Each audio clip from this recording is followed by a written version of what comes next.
now. Miami very frustrated again. Here's the play. George, miscommunication. Chalmers and James upset.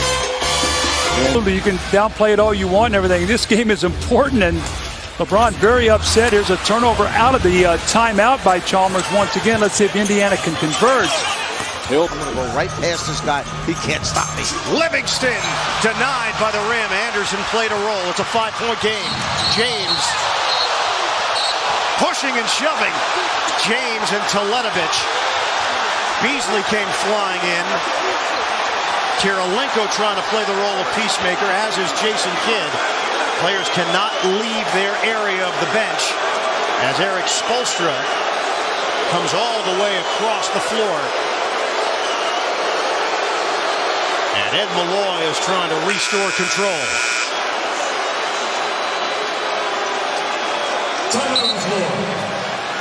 Let's watch as he comes down. LeBron with the ball. Watch his left hand first. Then after that, Mirza comes in and grabs him. Watch the left arm, bang, into Kirilenko. And now Mirza grabs him so he can't go up for the layup. And then you see LeBron start towards him, and that's when the referees are getting involved. Left arm into Kirilenko. There's the wraparound. We'll step aside. The intensity is getting ratcheted up here in Brooklyn. Another look. The left hand from James. That was a fend-off on Kirilenko. That's when Teletovich then tried to wrap up James and not allow him to get to the rim. That the flagrant foul was on Mirza Teletovich. Is a flagrant foul penalty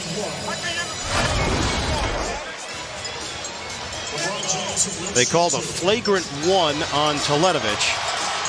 The offensive on LeBron James. And the question, how can you call a flagrant after? 2 shots. LeBron James. Well, the only place he struggled tonight has been the free throw line, 4 out of 8. And a conversation between LeBron and Joakim Noah right now. And LeBron now walking a little bit closer to Noah, who's still talking to him. And somebody's got to stop this. I mean, it's...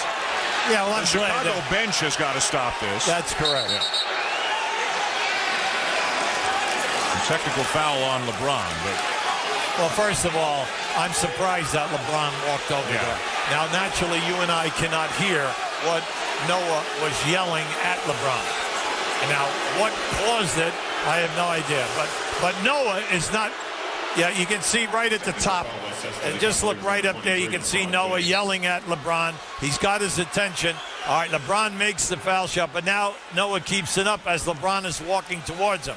Now, you would like to have seen a coach tell Noah to knock it off, right? Right now, come on, we're down 19 points. Things are not going our way.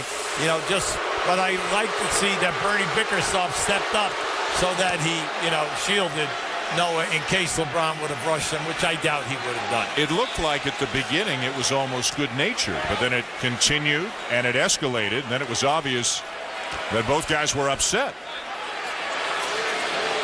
But there's nothing in it for Noah to rile up LeBron, and there's nothing in it for LeBron to get himself in trouble by approaching the Chicago bench. Well, down both. Now I don't know what. Entry pass into Gibson. Gibson swallowed up. And we're having it again. Players losing their cool and their poise here over what seems to be normal NBA fouls. James shoved Muhammad. That's why the technical foul was called. And then Muhammad shoved James down.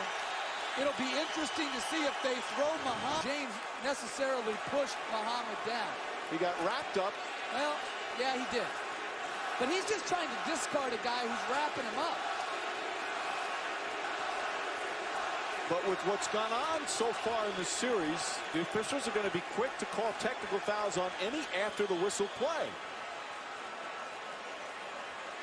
See, I'm just saying, like, on that, I get it, why he called the T. This one's obvious. Now, does that shove because he fell get ejection? No, I think they're the same. But so probably both will get I'm going to fouls. say Muhammad will be ejected. because James fell. Well, it was certainly a harder shove, but I don't think so. Naz Mohammed, who's played limited minutes but has played well when he's had the chance. Again, it's Tom Thibodeau's had to go down his bench and play guys more minutes than they ever expected. You can't do it. That's the bottom line. You can't do it. You just had a technical foul called on LeBron James. You're going to get an extra point. You're too valuable. Their depth is totally limited. Tapes from the previous game, they do a scouting report like the coaches do, and they're going to call that after what happened in game 2. This is absolutely going to be called a technical by the way the series has gone. But I was very interested to hear what Steve Jaffe, who works for us at ESPN, said after game 2. He says they call the games not just for that game, but for the games that come next. And that's very interesting to me. I would think you would just call it for whatever you see in that particular game. Well, with the history in a series and sometimes history between two players, now Mohammed has been called. So James gets the technical, and Mohammed has been ejected. You're absolutely right, Jim.